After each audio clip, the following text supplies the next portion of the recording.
जय हिंद मित्रों। कड़वी सच्चाई कार्यक्रम में चर्चा बुलंद है जुल्म और दमन की सभी हदें पार, जुल्म और दमन की सभी हदें पार।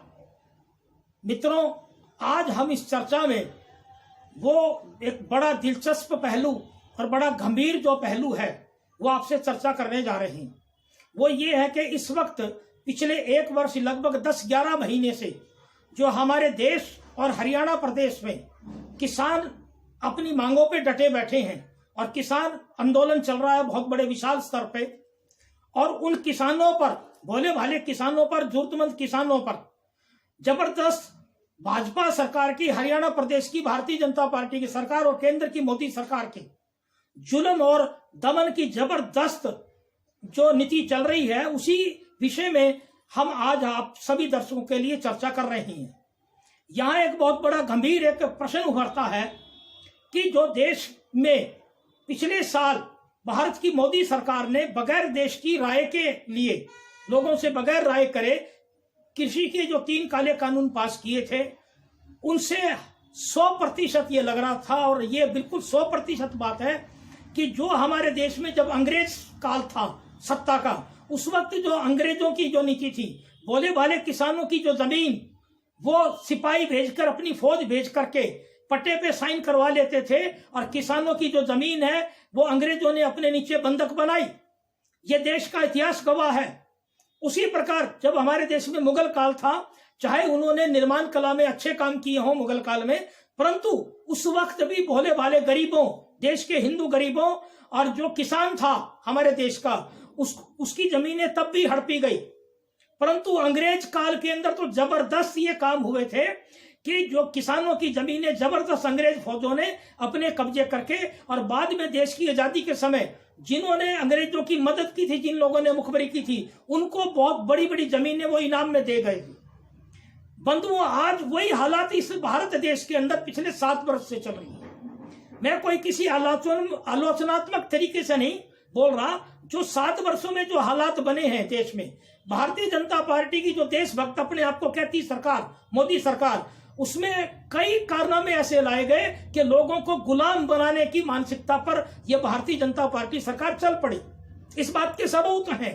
पहले इन्होंने व्यापारियों के और गरीब लोगों के लिए नोटबंदी को लागू किया, उसका किसी काला धन के वापिस लाने तक आज तक कोई संबंध नहीं हो सका। फिर व्यापारियों को मानसिक गुलाम बनाने के लिए जीएसटी जैसे गलत कानून ला दिए गए। यानी कि कहावत है, आजकल, पुराने जमाने में तो कत्ल होते थे तलवार और गोली से, आजकल ये जो आधुनिक युग है लक्ष्मी का, इसमें सीधी सीधी बात है कि किसी को गोली या बंदूक से या तलवार से मारने की जरूरत नहीं है। उस व्यक्ति का धन छीन लिया जाए। जो व्यक्ति धनहीन हो जाएगा, जो गरीब हो जाएगा, धनहीन हो जाएगा, वो मजबूर हो जाएगा। जो भी सत्तारूढ़ सरकार होगी उसको उसकी गुलामी करनी ही पड़ेगी मानसिक तौर पे। सत्तासीन सरकार जो बोलेगी उसको हाँ मरना पड़ेगा और डर के रहना पड़ेगा, और उसका विरोध नहीं करना होगा जब जेब में ही पैसे नहीं रहेंगे। वही नीति मोदी सरकार चला रही है अंग्रेजों की नीति पे। ये कहते हैं अपने आप को देशभक्त है, परंतु ये पूरी अंग्रेजों की नीति पे चल रही है। उसी कारण जो आज किस्सा आया है हमारे पास इस चर्चा में करने का, अभी वर्तमान समय में चंद दिन पहले जो किसान प्रोटेस्ट कर रहे थे, मुख्यमंत्री हरियाणा के मनोहर लाल खट्टर के कार्यक्रम में उन पर जबरदस्त लाठीचार्ज किया, और सैकड़ों की तादाद में किसान घायल हुए। हमने इस वीडियो के साथ 4 फोटो लगाई हैं उस हालात की, लाठीचार्ज की, आप आराम से देखें। परंतु एक बात और आती है कि इस 1 साल के 10-11 महीने के अंतराल सैकड़ों खबरें तो राष्ट्रीय समाचार पत्रों में छप चुकी।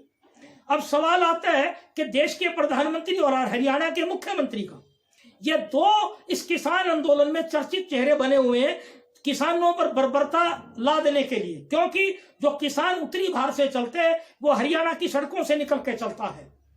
हरियाणा के मुख्यमंत्री मनोहर लाल खट्टर, कहने को तो बहुत कर्मठ कार्यकर्ता आरएसएस कह रहे हैं, आरएसएस की ये सोच कैसे हो गई, ये देख के हम भी हैरान हैं, क्योंकि हम भी पुराने समय में बहुत कट्टर कार्यकर्ता रहे हैं, जिम्मेवार पद पे रहे हैं, परंतु दिल में पीड़ा आती है। हमने किसानी की है, परंतु सोच हमारी सामाजिक रही है और किसानी की रही है। हमने खुद किसानी की है, खेती की है, गाय पाली है, सब कुछ पाला है, परंतु ना तो गाय को धर्म के रूप में उठा करके पाखंड किया, ना खेती को ब्रांडिंग बनाया जो आज मोदी सरकार बनाने जा रही है। किसी भी धर्म के पाखंड में हम नहीं गए, हमने समाज के साथ काम किया, तो आरएसएस में भी काम किया तो सामाजिकता के साथ काम किया, कट्टरवादिता के साथ काम नहीं किया। यह सिद्धांत है प्रतिपादित पूरे विश्व का कि जो कट्टरवादिता में आ जाता है वो देश का बेड़ा गर्क होता है। और ये आरएसएस और भारतीय जनता पार्टी अब कट्टरवादिता में, जो किसान सदियों से, मैं पूछना चाहता हूं इनसे, ये जो प्रधानमंत्री और मुख्यमंत्री हरियाणा सरकार से, कि जब देश आजाद हुआ तो कितनी जमीनें डेवलप थी, कोई नहरों का पानी क्या था, जब इस 60-65 साल में वो किसानों ने अपनी खेती बड़ी करके लोगों को खाने का अनाज दिया, फल दिए तरह तरह के, तो आज ये हिंदुस्तान के 4 चंद पूंजीपतियों को किसानों की जमीन बेचने पे क्यों लगे, हथियाने पे क्यों लगे? ये मैं हमारे सभी दर्शकों से कहना चाह रहा हूं कि ये मोदी सरकार की बहुत बड़ी साजिश है। और हरियाणा के मुख्यमंत्री जो प्रचारक हैं, और मोदी जी भी प्रचारक हैं, और उत्तर प्रदेश के जो मुख्यमंत्री है वो भी सन्यासी हैं, गृहस्थी तो ये है नहीं। और एक बात और गौर कीजिए कि यहां ही समस्या ज्यादा क्यों, हरियाणा और दिल्ली में और उत्तर प्रदेश में, क्योंकि इनका घर बार कोई नहीं। भारतीय जनता पार्टी के मुख्यमंत्री जो पहले रह चुके, भैरव सिंह शेखावत जैसे राजस्थान में, अटल बिहारी जैसे जैसे प्रधानमंत्री, तो मैं हमारे सभी अंधभक्तों से पूछना चाहता हूं, उनके राज्यकाल में तो ऐसी कोई किसानों की दुर्दशा नहीं थी। भारतीय जनता पार्टी के मुख्यमंत्री बहुत प्रदेशों में बने, दिल्ली जैसे प्रदेश में भी बने हैं। तो जवाब दे हरियाणा के मुख्यमंत्री मनोहर लाल खट्टर और देश के प्रधानमंत्री नरेंद्र मोदी कि आज जो करनाल में जबरदस्त जुल्म ढाया गया और दमन की नीति आपकी चली है, वो कहां तक जायज है? अरे देश के राष्ट्रीय पत्रकारों ने भी छापा, उनकी खबरें भी दबाई गई। दूसरी, ये जो चंद पूंजीपतियों को आप जमीनें सौंपने जा रहे हैं, ये बिल्कुल गलत है। दूसरा, ये जो आंदोलन 1 साल से चल रहा है, इसके बारे में थोड़ी सी हम चर्चा कर लेते हैं कि कोरोना काल के पीरियड में ही प्रधानमंत्री ने देश की जनता से बगैर राय करे, बगैर किसानों से बगैर राय के 3 काले कानून जब कृषि के लेके आए तो किसानों का विरोध जायज था, क्योंकि अंबानी अडानी जैसी फर्मों को अंग्रेजों की नीति के अनुसार आप किसानों की जमीनें सौंपने जा रहे हैं, उनको किसानों को गिरवी रख देंगे पूंजीपतियों के चरणों में, है, और कहते हैं कि हम देशभक्त हैं। तो अब मैं वापिस आ रहा हूं करनाल की इस घटना में। ये 4 फोटो हमने लगाई है, जबरदस्त बर्बरता की गई है। और भारतीय जनता पार्टी के जो हरियाणा के मुख्यमंत्री हैं, मैं तो ये पूछना चाहूंगा कि पिछले 11 महीने में क्या ऐसी तूफान आ गया था कि आपने सड़कों पे खंड के खुदवा दी? ये आपकी सोच कैसे बदल गई? हमने पहले भी कई बार कहा है इस बारे में कि हजारों करोड़ रुपए तो आपने पुलिस पे लगाया है केवल मात्र किसानों को रोकने के लिए, परंतु उन वीर सूरवीर किसानों की हिम्मत है कि आज 600 किसान से ऊपर इस आंदोलन में शहीद हो चुके हैं भिन्न भिन्न बॉर्डरों पे, है। आपकी गलत नीतियों के कारण 600 परिवारों ने अपने लाल खोए हैं, तो उनको शौक नहीं था कोई दंगा करने का या अपराध करने का। आप राष्ट्रद्रोह के केस बेशक पत्रकारों पे, हमारे जैसे बोलने वालों पे लगा दे। ये बिल्कुल धरती के अन्नदाता हैं। इस बात को मत आप कहीं भी अंधभक्त सोचे कि हम कोई गलत बात कह रहे हैं। और आपने सड़कें खंड के खुदवा के हजारों करोड़ तो वो सरकार का बर्बाद किया, परंतु पाया क्या?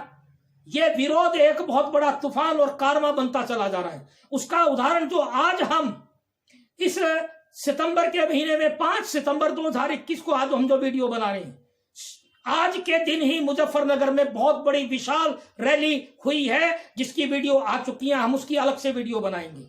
बहुत से अंधभक्तों ने चलाया, पहले भी खबरें चलाई, भाजपा के नेताओं ने कहा कि आप भोजन खिलाने के बहाने भाड़े दे करके धरना स्थलों पे लाते हैं, तो वो मुजफ्फरनगर का हजूम क्या कहलाता है। दूसरी एक बात और कह दूं कि अभी जो हरियाणा में करनाल में जो घटना हुई, उस पर भारतीय जनता पार्टी के शीर्षस्थ नेता रह चुके और मंत्री भी रह चुके, और इस वक्त मेघालय के राज्यपाल सत्यपाल मलिक, और पहले भी राज्यपाल रह चुके मोदी सरकार के, मेघालय के राज्यपाल सत्यपाल मलिक जो बागपत से संबंध रखते हैं, बहुत बड़ा घराना है राजनीतिक और सामाजिक। उन्होंने क्या बयान दिया, जरा मुख्यमंत्री मनोहर लाल खट्टर जरा सोचें और अंधभक्त सुने। उन्होंने स्पष्ट तौर पे कहा है कि हरियाणा के मुख्यमंत्री मनोहर लाल खट्टर किसानों से क्षमा याचना मांगे, और उन्होंने यहां तक कहा है कि मैं पिछले काफी समय से देख रहा हूं कि हरियाणा में जो किसानों पे बर्बरता की जा रही है, वो हरियाणा के मुख्यमंत्री जानबूझ करके भाजपा की केंद्रीय हाईकमान की छवि खराब करने के नजरिए से किसानों पर बर्बरता इस्तेमाल करवा रहे हैं। और उन्होंने मुख्यमंत्री को क्षमा याचना के लिए कहा है। और जिस एसडीएम ने सिर फोड़ने के आदेश दिए, मेघालय के राज्यपाल सत्य मलिक ने क्लियर कट कहा है कि उस राज्यपाल को चंद समय भी सीट पर नहीं रहना चाहिए। तो इसका क्या अर्थ है? और मुख्यमंत्री मनोहर लाल खट्टर ने उल्टे किसानों पर हमला करने के आरोप लगाए अपने वक्तव्य में, और एसडीएम को केवल ट्रांसफर किया, उसको हटाया नहीं गया है, सस्पेंड नहीं किया, केवल ट्रांसफर किया। तो ये क्या है? आज भारतीय जनता पार्टी के दूसरे जो मुजफ्फरनगर में रैली हो रही है, वहीं के सांसद संजीव बालियान हैं और केंद्रीय राज्य मंत्री भी कृषि मंत्री में रह चुके हैं और अब भी मंत्री हैं, राज्य मंत्री, और वो उनके मन में भी पीड़ा है परंतु वो बोल नहीं पा रहे। उनका खुद का हलका है मुजफ्फरनगर का है, वो बोल नहीं पा रहे। तो ऐसे हालात भारतीय जनता पार्टी के अंदर भी किसानों पर जो बर्बरता की जा रही है उसके बारे में भारतीय जनता पार्टी में भी विरोध के सुर आने लगे।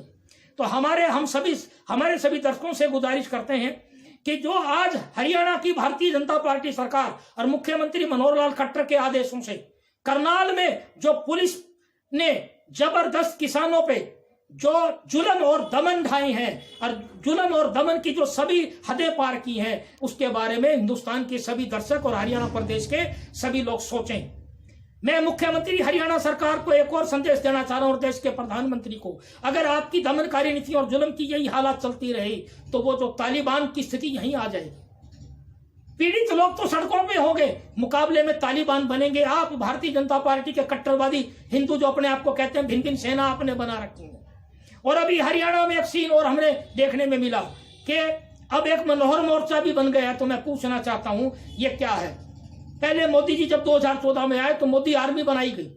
अब हरियाणा में मैंने देखा, मेरे पास सबूत है इस बात के हिसार जिले से, कि मनोहर मोर्चा बन गया, उसके पदाधिकारी बनाए जा रहे हैं। तो ये क्या संकेत है? क्या हरियाणा के मुख्यमंत्री मनोहर लाल खट्टर पर हाईकमान का तो दबाव है कि पुलिस पर किसानों पर बर्बरता ना करें, परंतु वो अपने आप को जिद्दी बना करके अपना मनोहर मोर्चा बनाने लगे। इस पर भी हम समय आने पे खुलासा करेंगे। तो हमारे सभी दर्शकों से फिर मैं गुजारिश करता हूं कि ये जो हरियाणा में करनाल में जो किसानों पर जुल्म और दमन किया गया, ये बेहद गलत है और ये आने वाले समय में गंभीर रूप ले सकता है और जनता हरियाणा की सड़कों पर उतर सकती है और ये तालिबान का रूप ले सकता है। ये पढ़े लिखे लोग सरकार के सलाहकार मूर्ख क्यों बने बैठे हैं? ये एक बहुत बड़ी विद्रोह की चिंगारी और तूफान आज मुजफ्फरनगर की रैली से साबित हो चुका है कि किसानों की मांगे जायज हैं, वो अनर्थक नहीं है। और जो इन पे पुलिसिया और बर्बरता करवा रहा है उसका समय भी नजदीक है। ये ऊपर परमात्मा बैठा देख रहा है। यही हम दोबारा फिर संदेश दे रहे हैं कि अभी हरियाणा में करनाल में जो किसानों पर पुलिसिया बर्बरता और जुल्म की गई है उसकी घोर निंदा की जाए, यही हमारा संदेश है। जय हिंद, वंदे मातरम।